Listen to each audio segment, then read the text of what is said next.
우리가 믿는 기독교는요, 배타성이 있어요. 모든 구원은 예수님을 통해서 옵니다. 아멘. 이거 진리죠. 절대 우리가 포기할 수 없는 진리입니다.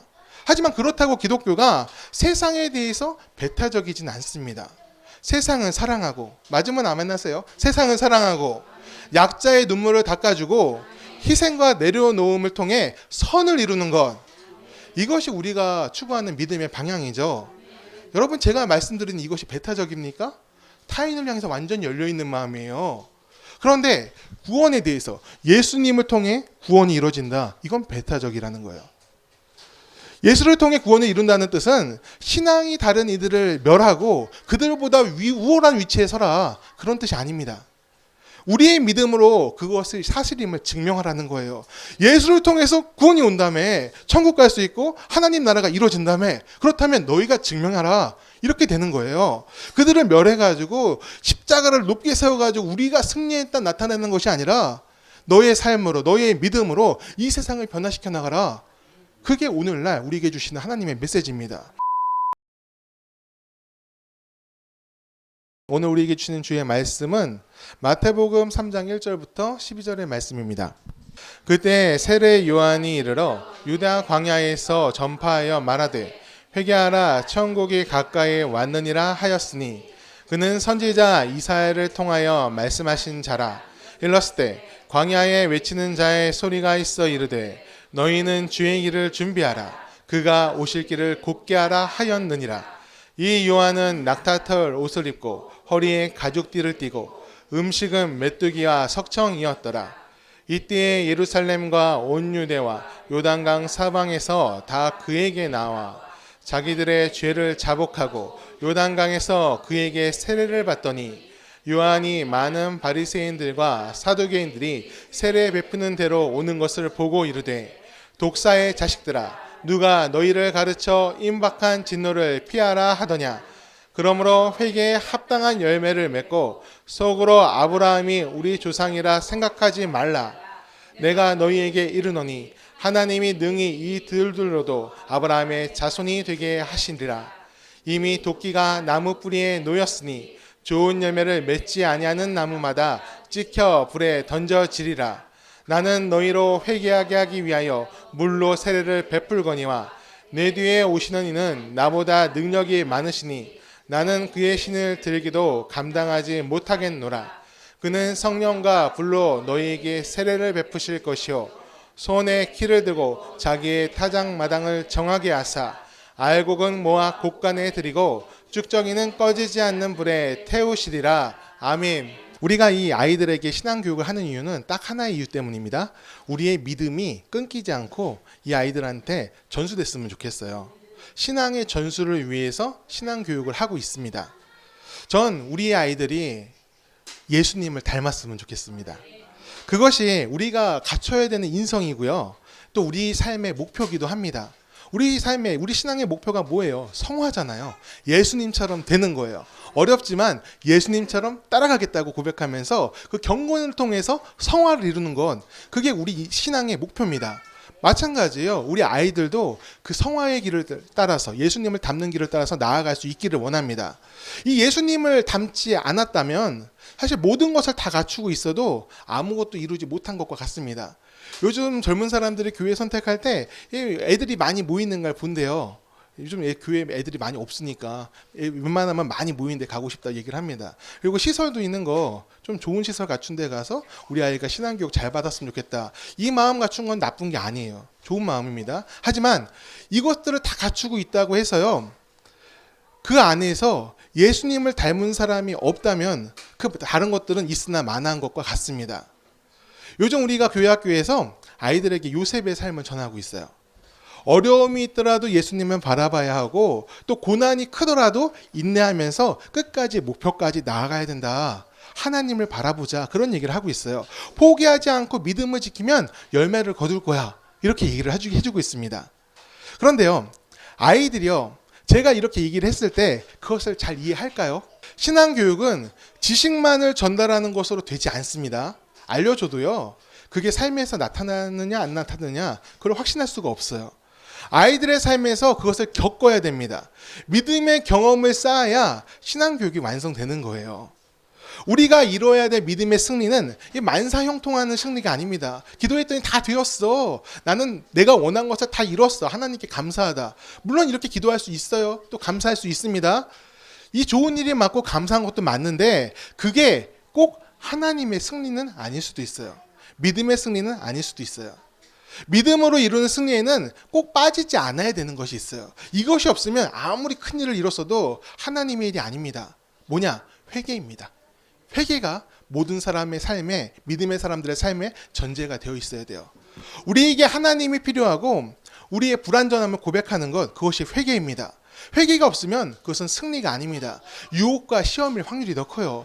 마귀가 우리한테 시험하잖아요. 내가 이것을 해줄 테니 너는 이것을 해달라. 그렇게 되는 거예요. 하나님인 줄 알고 따라갔는데 우리가 그 앞에서 돌이킴이 없다면 우리는 마귀를 따라가고 있는 것일 수도 있습니다.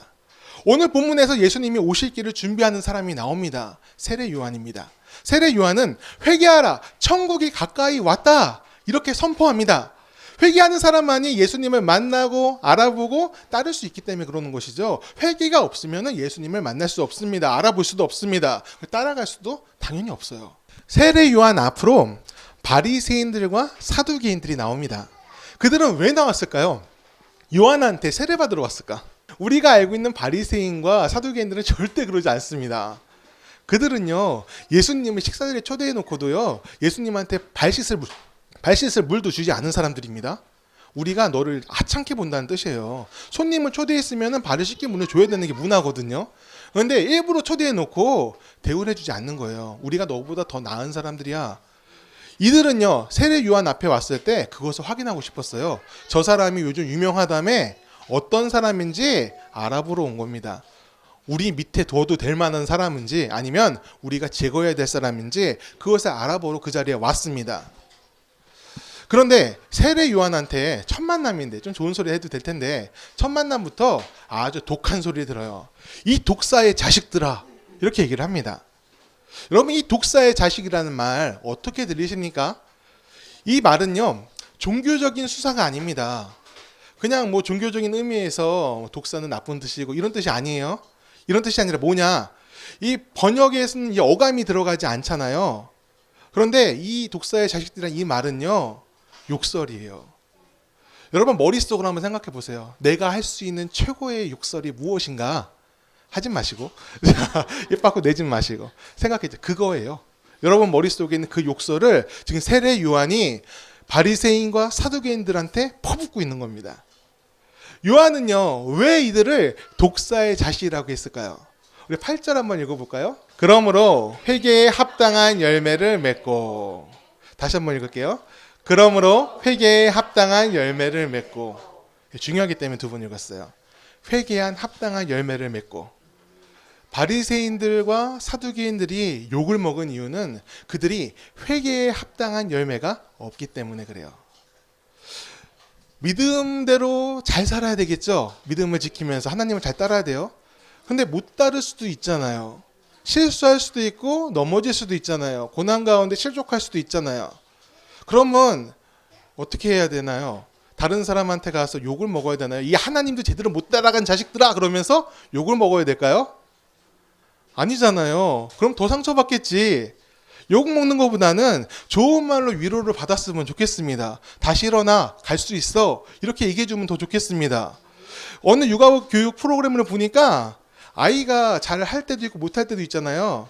잘할 때 뭐는 칭찬을 해주고 못할 때는 뭐 채찍을 들어라 이런 거 틀렸다고 하더라고. 그 프로그램에서는 공감해 주라고 얘기합니다. 아, 그랬구나. 아유, 많이 힘들었겠네. 이렇게 얘기해 주면서 이해해 주면은 진정한 변화가 일어난대요. 모르겠어요. 키워봤는데 잘 모르겠어. 혼날 때 혼내야 되는데. 자, 어쨌든 뭐 그렇대요. 그런데 신앙에서도요, 어려울 때 따뜻함으로 다가가면 그 사람들 마음이 더 온유해지고 변화로 이끌어줄 것 같아요. 이끌어져 갈 것 같아요. 그런데 세례 요한은요, 바리새인들과 사두개인들한테 욕설을 합니다. 성격이 안 좋은 것일까? 성격이 다혈질여 가지고 아우 불의를 참지 못해서 이 나쁜 놈들아 이렇게 얘기한 것일까요? 이 성격이 안 좋아서 그런 것이 아닙니다. 세례 요한의 성격이 뭐 직선적이다 그런 건 성경에 없잖아요. 다혈질이다 그런 것도 없습니다. 그리고 욕설을 섞어서 얘기했다면 오는 사람들마다 그랬겠지. 야, 넌 이게 문제구나. 야, 너 물 더 먹어. 그러면서 막 물 세례 때 그 물속에 넣었잖아요. 넣어가지고 안 꺼냈겠지. 고난 좀 당해봐라 그러면서 성격이 안 좋았으면은. 근데 그런 기록 없잖아요. 다른 사람한테 욕설한 기록 없지 않습니까? 오직 바리새인들과 사두개인들한테 독사의 자식이라는 말을 해요. 왜 그러냐? 바리새인들과 사두개인에 대한 분노가 마음속에 크게 일어났기 때문에 그렇습니다. 이 분노는요, 그냥 분노가 아니에요. 하나님의 분노입니다. 그들이 그냥 개인적인 신앙생활을 못하고 있는 게 아닙니다. 그들 때문에 큰 피해가 발생하고 있기 때문에 참을 수 없는 분노가 요한의 입에서 쏟아져 나온 거예요. 바리새인들은요, 매일 회개하는 사람들입니다. 매일 기도하는 사람들이에요. 누가복음에 보면 그 얘기 나오죠. 성전에 올라가서 기도하는 바리새인들. 하루에 3번 동안 매일매일 기도하는 사람들이 바리새인들이에요. 하나님께 기도하며 통회하면서 눈물 흘리는 사람들, 그 사람들이 바리새인들입니다. 그 기도하는 모습을 보고 모두가 그들을 경건한 사람이라 불렀어요. 세례 요한은 바로 그 모습 때문에 독사의 자식이라고 얘기를 합니다. 왜냐? 진짜처럼 보이는 가짜였기 때문이에요. 예수님도 그들에게 이렇게 말씀하십니다. 마태복음 23장 15절입니다. 우리 함께 있습니다. 화 있을진저 외식하는 서기관들과 바리새인들이여, 너희는 교인 한 사람을 얻기 위하여 바다와 육지를 두루 다니다가 생기면 너희보다 배나 더 지옥 자식이 되게 하는도다. 아멘. 그냥 자기들만 잘못되면 불쌍히 여김을 받을 수 있습니다. 다시 일어나. 다시 같이 가자. 이렇게 세워줄 거예요. 그런데 그게 아니라는 거예요. 그들은요, 스스로 선생이 되어서 사람들 위에 군림했습니다. 지도자라고 했어요. 소경이 길을 인도하는 것처럼 사람들을 끌고 가고 있어요. 어디로 끌고 갈까요? 절벽으로 가고 있는 거예요. 구원이 없는 길로 그들이 가고 있습니다. 하나님이 계신 곳 반대편으로 가고 있습니다. 그러니까 세례 요한이 열받는 거예요. 화가 나서 독사의 자식이라는 말이 저절로 나오고 말았습니다. 그들의 회개, 매일 회개한다 했잖아요. 그들의 회개, 바리새인들의 회개에는 무엇이 없었길래 진짜가 되지 못하고 가짜일 수밖에 없던 것일까요? 우리는 대개 회개를 죄를 자복하는 것으로 이해합니다. 맞죠? 나의 죄를 주여 용서하소서. 맞잖아요. 이게 맞습니다. 이거는 이렇게 말하면서 자신이 잘못한 것을 쭉 뽑아내는 경우도 있어요. 주여, 제가 오늘 아침부터 이런 마음을 품었어요. 형제를 사랑하지 못하고, 이렇게 기도할 수 있습니다.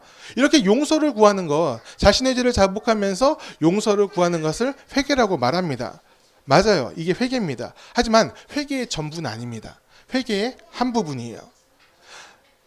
잘못한 것을 토하듯이 말한다고 해서 그게 다 끝나는 것이 아니에요. 가장 중요한 부분이 남아있어요. 뭐냐? 회개는요, 합당한 열매를 맺어야 돼요. 열매가 없으면 안 됩니다. 이 열매는 여러 가지로 표현될 수 있어요. 기도한 것을 실천하는 것도 될 수 있어요. 그런데 궁극적으로 이루어야 되는 것이 있습니다. 회개는요, 히브리어로 뭐라고 말씀드렸죠? 제가 재작년에 엄청 얘기 많이 했는데, 잊어버려 주시면 너무 감사합니다. 오늘 제가 또 얘기할 수 있으니까. 예. 회개는요, 슈브라고 그래요. 슈브는요, 용서를 구하다라는 뜻이 아닙니다. 슈브는 방향을 바꾸다라는 뜻이에요. 내가 지금 여기를 바라보고 있었는데 이제는 이쪽을 바라보는 겁니다. 이쪽은 죄고요, 이쪽은 하나님이 계시는 거예요.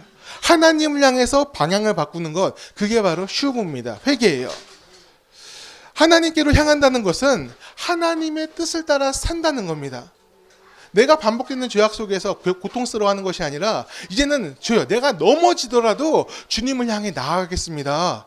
그러니까 주여, 나를 도우소서, 나를 붙드소서, 주여 나의 연약함을 도우사 하나님의 선을 이루는 쪽으로 내가 움직이게 하소서. 그게 회개라는 거예요. 바리새인들의 실패가 거기에 있습니다. 그들은 하나님께서 영광과 성공을 준다고 믿었습니다. 내가 지금 이처럼 잘 살고 영광의 지위를 누리는 것은 내가 주님을 잘 믿기 때문이야. 틀린 말은 아니겠죠. 하지만 본인의 입으로 자랑하는 말은 되면 안 됩니다. 근데 스스로 자기 입으로 자기를 높이고 다른 사람이 자기를 칭송해 줄 때 그것을 자기의 영광으로 만들었다는 거예요. 높아지는 것을 당연하게 생각하고 있습니다. 말로는 당연히 그렇지 않았습니다. 사람들 앞에서는요, 겸손해야 된다 얘기합니다. 그리고 물질을 탐하지 말라고 얘기합니다. 사랑하라고 얘기합니다. 그런데 마음과 행동은 놓쳤어요. 가르치는 것을 좋아하고 사람들을 평가하고 정죄했습니다. 스스로 우월한 위치에 놓고 또 그것을 당연한 자신의 권리라고 생각했어요. 하나님이 나를 세우셨으니까 나는 이래도 된다. 그렇게 여긴 거예요. 회개는 무늬만 있고 그 안에 합당한 열매, 진실한 열매가 사라져 버렸습니다. 이러니까 욕을 먹는 거예요. 회개는요, 진실해야 됩니다. 회개에서 나온 이 자복은요, 이런 자복이 돼요. 주여 나를 떠나소서 저는 죄인입니다. 이게 베드로가 한 고백이잖아요. 감히 내가 어떻게 주님을 모십니까? 주여 이 죄인을 용서하시고 주여 저를 긍휼히 여기소서. 눈물의 회개가 돼야 돼요. 이 눈물은요, 보여주는 눈물이 아닙니다. 마음속에서 나오는 통해의 눈물이에요. 그리고 다시는 죄의 편에 서지 않겠습니다. 이제는 하나님 편으로 나아가겠습니다. 그 결단이 있는 눈물의 회개가 진실한 회개의 열매입니다. 온전치 못한 것을 깨달았다면, 또 내가 얼마나 큰 은혜를 받고 있는가 그것을 깨달았다면 오늘을 하나님 안에 거하기 위해서, 하나님을 향하기 위해서 노력하는 인생의 발걸음을 살아야 될 줄 믿습니다. 요한에서 1장 7절 말씀을 함께 읽겠습니다. 그가 빛 가운데 계신 것 같이 우리도 빛 가운데 행하면 우리가 서로 사귐이 있고 그 아들 예수의 피가 모든 죄에서 깨끗하게 하실 것이요. 아멘. 하나님의 빛을 기뻐하는 사람이 되기를 바랍니다. 우리 모두 그러기를 바랍니다. 그런데 이 빛이요, 마냥 행복한 빛이 아닙니다. 좋을 것 같잖아요. 그 받으면. 그런데 행복한 빛이 아닐 수도 있어요. 물론 행복할 때도 있습니다. 근데 그렇지 않을 때도 있어요. 하나님의 빛은요, 죄악을 드러나게 합니다.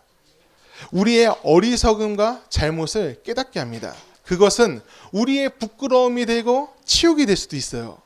스스로를 정죄하는 죄책감이 마음에 가득하게 될 수도 있는 겁니다. 죄가 너무 크니까. 베드로도 그랬잖아요. 예수님 만나고 주여 나를 떠나서서 저는 죄인입니다. 립서비스가 아니었습니다. 진짜 드러난 거예요. 너무 고통스러움이 드러난 겁니다. 주의 빛 앞에 우리가 노출이 되면은 그렇게 될 수 있는 겁니다. 그래서 많은 사람들이요, 이 빛을 무서워하고 피합니다. 그리고 괴로워합니다. 빛 가운데 있는 척하면서도 자신은 피하고 다른 사람을 빛 가운데 밀어넣는 경우도 있습니다.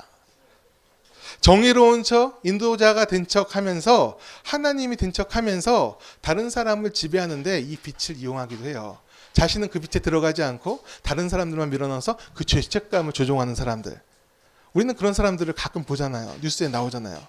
교인들을 가스라이팅했다 이런 얘기 있잖아요. 가스라이팅의 말은요, 사실 어떤 목사님이 그러더라고. 우리 모두가 다 가스라이팅하고 있지 않냐. 왜냐면 말을 설득하는 작업을 하니까. 저는 그 말이 되게 기분이 나빴어요.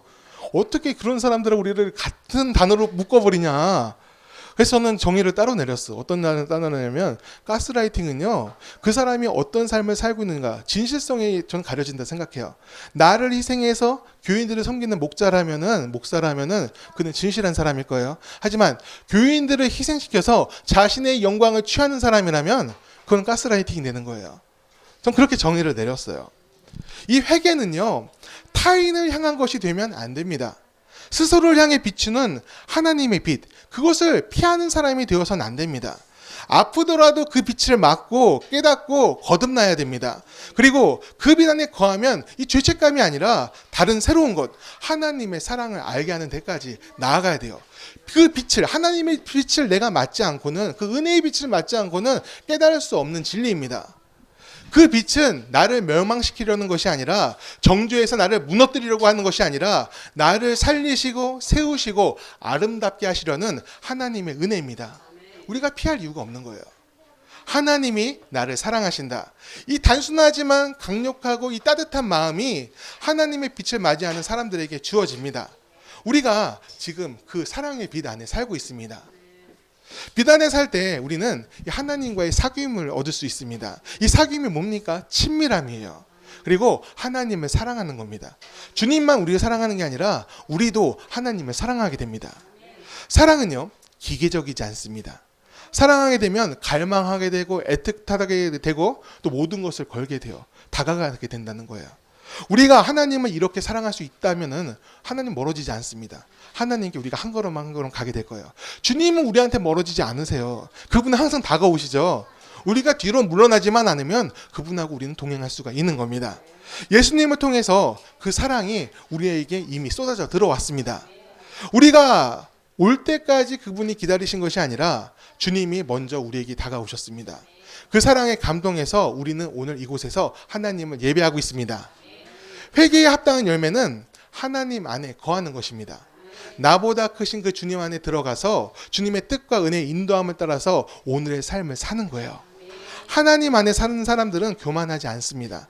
스스로를 드러낸보다 하나님을 드러내는 것을 더 기뻐합니다. 그리고 스스로를 높이는 것보다 동역자들을 사랑하는 것을 더 기뻐합니다. 하나님을 사랑함으로 그것으로 모든 만족을 이뤘기 때문에 그래요. 그 만족을 이룬 사람들이 우리들이 되기를 바랍니다.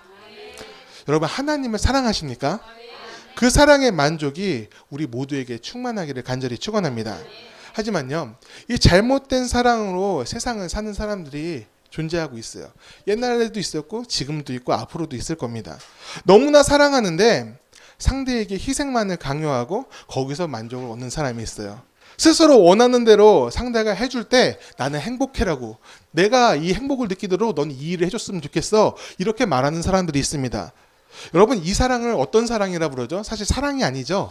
우리는 이런 사람들을 스토킹한다고 얘기를 해요. 사랑은 내어주는 것인데 취하려고만 했을 때, 조종하려고 했을 때 그는 스토킹이 되는 거예요. 사랑이 될 수가 없습니다. 상대도 불행하게 하고 나도 불행해집니다. 이런 사랑은요, 이런 스토킹은 끝이 좋을 수가 없어요. 사랑에는요, 조건이 없어요. 뭘 해줬으면 내가 더 행복하다, 그런 조건이 없는 거예요. 내가 사랑하는 네가 행복하다면 그게 만족이 되는 겁니다.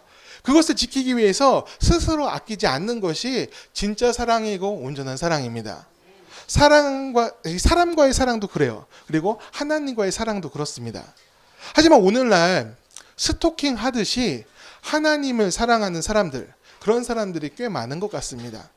하나님의 자리에 스스로 올라가서 자신의 말이 하나님의 말인 것처럼 얘기하는 사람들이 있어요.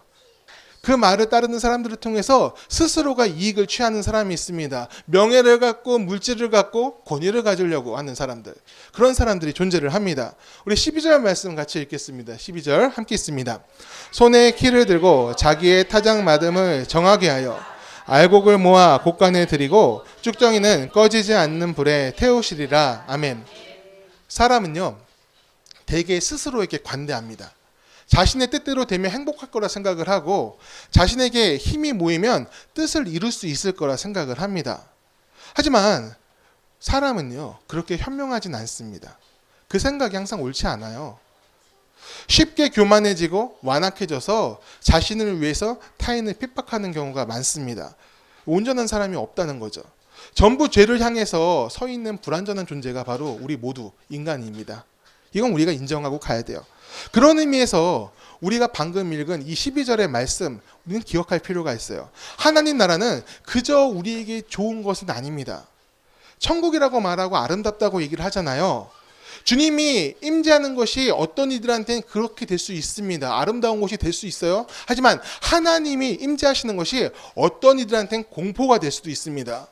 우리가 회개에 대해서 합당한 열매를 맺고 있지 않다면 우리에게도 공포가 될 수가 있는 거예요. 하나님을 만나는 것이 마냥 두려운 일이 될 수가 있습니다. 우리는 우리가 서 있는 땅, 이 세상에서 우리가 가고 있는 그 길이 어떤 땅이고 어떤 길인지 분별해야 됩니다. 하나님이 임재하신 장소라면 더 뜨겁게 충성하며 즐거움으로 걸어가야 되는 것이고, 하나님이 안 계신 곳이라면 그곳을 얼른 떠나야 되는 거예요. 내가 지금까지 한 노력이 있는데, 여기서 나의 지위가 있는데 계속 하나님이 안 계신 그곳을, 하나님께서 미워하시는 그곳을 붙잡고 있다면 그것은 죄를 쌓는 것과 다르지 않습니다. 회개가 없는 거예요. 합당한 열매가 없게 되는 겁니다. 스스로의 아집 때문에 교만을 분별하지 못하고 잘못된 길로 행한다면 그것은 곧 멸망의 땅이 되고 말아요. 2년 전쯤 어떤 사람이 사찰에 가서요, 방화를 저질렀어요. 경찰에 잡힌 그는요, 하나님을 위해서 그랬다고 횡설수설됐습니다. 이 정신이 온전치 못한 사람 같았습니다. 그가 하나님을 말하는 것이 너무나 마음이 꺼림칙했습니다. 비슷한 시기에 서울에 굉장히 큰 사찰이 있죠. 여러분 이름만 대도 아는 그 사찰인데요. 그 사찰 앞에서 어떤 사람이 기타를 치면서 찬양하면서 전도 활동을 했어요. 그러면서 이렇게 외칩니다. 우상을 섬기지 말고 하나님께로 돌아오십시오. 이렇게 얘기합니다. 어떤 분하고 이런 얘기를 했어요. 이 나눴는데 그분이 이렇게 얘기를 합니다. 사람들이 싫어하겠지만 그래도 틀린 말은 아니네요. 구원은 하나님을 통해서 받을 수 있잖아요. 알려줘야죠. 이렇게 얘기를 합니다. 여러분 어떠십니까? 이 얘기는 지극히 맞는 말이죠. 그런데요, 들으면 들을수록 제 마음은 왜 불편해질까요? 여러분들은 어떻게 하십니까? 시원하십니까? 아니면 대단하다, 나도 용기를 내야지. 용기를 내가지고 옛날에 그 2000년대 아직도 기억나요. 그 동국대에 가면은 거기 불교대학이잖아요. 그 석가상이 있나 봐요. 부처상 앉아 있었나 봐요. 근데 그거를 돌이거든요. 돌을 목을 잘라놨어. 거기다가 빨간색 페인트를 팍 칠해놨어. 그리고 뒤에 뭐라고 써놨냐면 예수천당 불신지옥 써놨어요. 걔가 이 22살 때네요. 그걸 보고 너무 충격을 받아가지고 45세가 돼도 제가 잊을 수가 없어요. 근데 이 충격은요, 어떤 충격일까요? 제가 받은 충격은 이야 대단하다, 믿음은 저런 것이야 그러면서 놀라운 충격일까요? 아니요, 가슴 아픈 충격이에요. 예수님을 통해서 구원을 온다, 이건 지극히 당연한 명제입니다. 하지만요, 저는 이 명제가 너무나 지극한 이 명제가 적용되는 방법은 전부 다 시대별로 다르다고 생각을 합니다. 성경 말씀이 우리에게 은혜가 되는 것은 그저 오래된 이야기라서가 아니라 오늘 나에게 하시는 하나님의 뜻이 거기에 있기 때문입니다. 2000년 전에 이스라엘 민족에게 전하신 뜻과 오늘 내게 전하시는 하나님의 뜻, 그 뜻은 항상 같습니다. 하지만 실천하고 적용하는 방법은 굉장히 다를 수가 있습니다. 각 시대마다요, 흐르는 하나님의 뜻이 있습니다. 고대는요, 전쟁이 빈번하던 시기입니다. 여러분 구약성경 많이 읽으셨잖아요. 구약성경에는 계속 전쟁하는 이야기 나옵니다. 이 시대는요, 나라와 나라가 신의 이름으로 싸우던 시대입니다. 종교와 종교가 직접 창칼을 맞대고 싸운 거예요. 하나님이 더 강하냐, 바알이 더 강하냐 해보자 그랬습니다. 싸움에 지면 노예가 됩니다. 그리고 그 진 쪽의 신전은요, 신을 모시던 그 신전 전부 다 허물어졌어요. 그 신전 위에다가 자기네들 신전 짓는 경우가 많이 있습니다. 한쪽은 필멸해야 되는 시대입니다. 그런 시대의 메시지를 오늘날 무조건 하나님의 뜻으로 받으면 문제가 되는 거예요. 오늘은요, 필멸의 시대가 아닙니다. 반대편을 전부 다 죽여야 되는 시대가 아닌 거예요. 오늘날 하나님은 그렇다면 어떤 메시지를 우리에게 주고 계십니까? 우리가 믿는 기독교는요, 배타성이 있어요. 모든 구원은 예수님을 통해서 옵니다. 아멘. 이거 진리죠. 절대 우리가 포기할 수 없는 진리입니다. 하지만 그렇다고 기독교가 세상에 대해서 배타적이진 않습니다. 세상은 사랑하고, 맞으면 아멘 하세요. 세상은 사랑하고, 약자의 눈물을 닦아주고, 희생과 내려놓음을 통해 선을 이루는 것, 이것이 우리가 추구하는 믿음의 방향이죠. 여러분, 제가 말씀드린 이것이 배타적입니까? 타인을 향해서 완전히 열려있는 마음이에요. 그런데 구원에 대해서 예수님을 통해 구원이 이루어진다, 이건 배타적이라는 거예요. 예수를 통해 구원을 이룬다는 뜻은 신앙이 다른 이들을 멸하고 그들보다 우월한 위치에 서라, 그런 뜻이 아닙니다. 우리의 믿음으로 그것을 사실임을 증명하라는 거예요. 예수를 통해서 구원이 온다며 천국 갈 수 있고 하나님 나라가 이루어진다며, 그렇다면 너희가 증명하라, 이렇게 되는 거예요. 그들을 멸해가지고 십자가를 높게 세워가지고 우리가 승리했다 나타내는 것이 아니라 너의 삶으로, 너의 믿음으로 이 세상을 변화시켜 나가라. 그게 오늘날 우리에게 주시는 하나님의 메시지입니다. 구원의 뜻이에요. 예수님도 그렇게 하시잖아요. 예수님의 제자들과 그를 따르는 사람들은 예수님을 왕으로 세우려고 했습니다. 왕으로 세워가지고 지금까지 했던 것처럼 다른 나라 다 멸하고 위대한 하나님의 나라 세우자고 했어요. 그런데 예수님이 이러잖아요. 내가 세우려는 나라는 그런 나라가 아니다. 어떤 나라예요? 사랑으로 세워지는 나라입니다. 우리가 그 예수님을 바라보고 있어요. 그렇다면 그 예수님의 뜻이 오늘날 이 시대에 사는 우리에게도 동일하게 역사해야 됩니다. 우리를 통해서 세상으로 흘러가야 됩니다. 회개의 진실함으로 우리가 그 믿음을 증명하기 원합니다. 예수님처럼 겸손하고 진실하게 선을 추구하길 바랍니다. 우리가 이 시대의 메시지를 읽는다고 해서 시대의 흐름을 따라가는 것은 아닙니다. 시대가 악하다면 우리는 그 시대를 거슬러서 올라갈 수도 있어야 돼요. 강물의 방향이 나쁜 쪽으로 가고 있다면 그 강물을 거슬러서 올라갈 수도 있어야 됩니다. 거꾸로 올라가야 된다는 거예요. 힘들겠죠. 하지만 힘들어도 그것이 진리라면, 포기할 수 없는 진리, 구원과 은혜와 사랑이 거기에 있다면 우리는 가야 됩니다. 우리 마음대로 그것을 하라는 건 아닙니다. 시대의 필요를 읽어야 돼요. 아무렇게나 막 하는 것이 아닙니다. 이 시대가 무엇을 필요로 하는가, 그걸 읽어야 됩니다.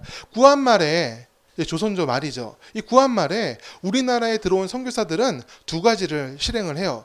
교회 건물을 먼저 세우는 걸 하지 않았습니다. 그들은 예배 처소를 정했지만 거기 교회를 먼저 세우겠다 얘기하지 않습니다. 병원하고 학교를 먼저 만듭니다. 왜 그랬어요? 거리에 환자들이 천지입니다. 이 병든 사람이 너무 많은 거예요. 치료 못 받는 겁니다. 이들한테 치료를 행해야 되겠다. 병원 만들었습니다. 그리고 문맹률이 엄청나요. 성경을 주려고 했는데 글자를 못 읽어요. 근데 성경 못 읽는 것만 문제가 아니에요. 그 글자를 읽는다는 것은 권력입니다. 권력이에요. 글자를 아는 것은 굉장히 큰 힘이에요. 근데 대다수의 사람들이 몰라요. 그러니까 학교를 만들었습니다. 가르치기 시작했어요.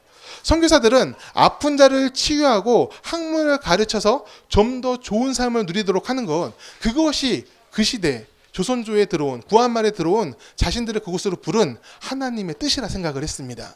그렇다면 오늘날 우리에게 흐르는 하나님의 뜻, 그 메시지는 무엇일까요? 우리는요 2025년 이 시대를 살고 있죠. 근데 우리나라 지금 알잖아요. 굉장한 큰 갈등과 분열의 시대를 살고 있습니다. 여러분, 탄핵이 인용되든 안 되든 하겠죠. 근데 인용돼도 문제고 안 돼도 문제인 것 같아요. 인용되면은 인용한 그 찬성한 쪽은 승리했다 하겠죠. 하는데 그러면 반대편도 어떻게 할 겁니까? 전부 다 필멸할 겁니까? 다 몰아낼 겁니까? 인용 안 됐다 쳐봐요. 그러면 어떻게 될 거예요? 거꾸로 갈 겁니까? 그럴 수 없는 거잖아요. 다 함께 살아야 되잖아요. 갈등과 분열했지만 서로 같이 살아야 되는 존재인 거예요. 그러면 어떻게 사느냐가 굉장히 중요합니다. 어떤 사람들은요, 결과를 얻을 수 있다면 수단의 악함까지도 합리화하는 사람들이 있어요. 지금 이 시대가 그런 시대입니다. 결과를 얻을 수 있다면 과정이 악해도 괜찮아, 이렇게 얘기하는 사람들이 있습니다. 교회를 다니며 하나님을 믿는다는 사람들조차 그렇게 생각하고 있는 것처럼 행동을 하고 있어요. 하지만 과정의 악함은 하나님의 기쁨이 될 수 없습니다. 이건 성경 전체가 얘기를 하고 있어요. 하나님은 결과를 놓고 얘기하지 않고 과정을 놓고 얘기하십니다. 예수님이 왜 십자가에 올라가셨습니까? 다른 방법도 있었을 거예요. 마귀가 유혹할 때 말한 것처럼 놀라운 기적으로 또 천군 천사를 불러서 심판주로서 세상을 지배하실 수 있었습니다. 예수님이라면 그럴 수 있잖아요. 하지만 하나님의 뜻은요, 그게 아니었습니다. 사랑으로, 겸손함으로, 또 희생으로 일부가 아니라 모두를 구원하는 고통의 십자가, 그것을 과정으로 택하셨어요. 세상을 바라보면 우리가 긍휼을 품을 수 있기를 바라요. 예수님이 긍휼히 품으셨잖아요. 모두를 긍휼히 품었잖아요. 그렇다면 우리도 세상 사람들을 미워하는 것이 아니라, 또 미움 가운데 있는 사람들도 서로 미워하고 있잖아요. 서로 이겨야 된다 얘기하잖아요. 모두를 위해서 기도할 수 있는 우리가 되기를 바랍니다. 모두가 분노하며 갈등하고 있을지라도 우리는 긍휼로서 세상을 품기를 바랍니다. 그것이 우리가 회개함으로 맺어야 되는 합당한 열매입니다. 누구든지 나를 따르려거든 너희 십자가를 지고 나를 따를 것이라. 주의 십자가는 희생과 눈물과 사랑이었습니다. 우리가 회개하여 진정으로 하나님께 가고 있다면 분노가 아니라 사랑으로 우리의 마음이 채워지기를 바랍니다. 선을 이루는 길을 고민하고 생각하고 사람을 누르는 것보다 살릴 수 있는 길, 세워줄 수 있는 일을 고민할 수 있기를 바랍니다. 이제 찬양하고 같이 기도하길 원하는데요. 오늘도요, 우리가 하나님을 바라봅니다. 하나님 편에 서서요, 하나님께로 가기를 원합니다. 회개는요, 우리가 하나님을 바라볼 수 있게 합니다. 우리가 이 회개함을 이루면서 우리의 마음을 온유하게 할 수 있게 원합니다. 우리가 혼란한 세상성을 살고 있지만 마음의 중심을 주님께 드리면서 주를 바라보기 원합니다. 나의 영혼이 잠잠히 하나님을 바라며 나의 구원이 그에게서 나는도다 믿음으로 고백하며 찬양합니다.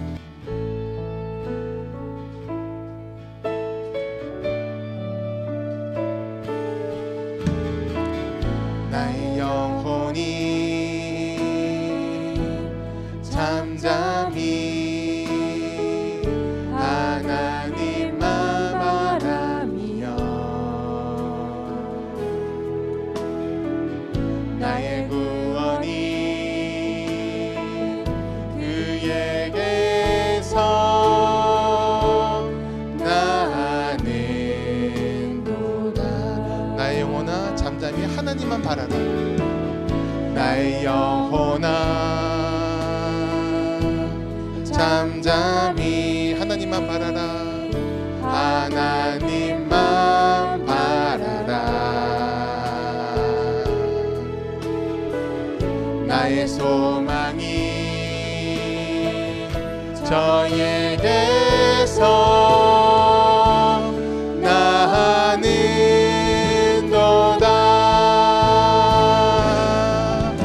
오직 주만이 나의 반석, 나의 구원이시니. 오직 주만이 나의 산성, 내가 여동치 아니하리. 나의 영혼이 간절히 하나님을 갈망하며, 나의 영혼이 간절히 여호와를 갈망하며, 나의 입술이 여호와를 찬양하리.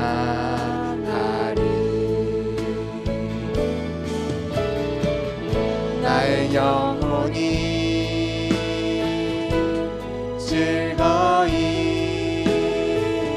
여호와를 따르리니. 나의 소망이 저에게서 나는도다.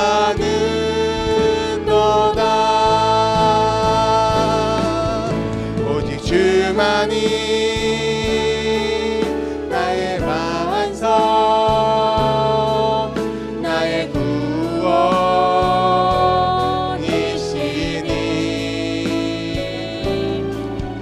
오직 주만이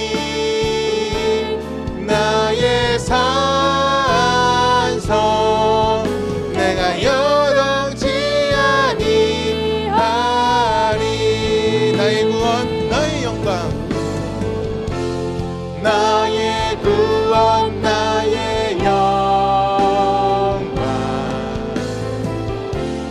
하나님께 있으니. 내 힘의 반석과 피난처 되시네. 오직 주만이 나의 반석, 오직 주만이 나의 반석, 나의 구원이시니. 오직 주만이, 오직 주만이 나의 산성, 내가 여동치 아니하리. 오직 주만이 나의 반석, 오직 주만이, 주만이 나의 반석, 나의 구원이시니. 오직 주만이, 오직 주만이 나의 산성, 내가 여동치 아니하리.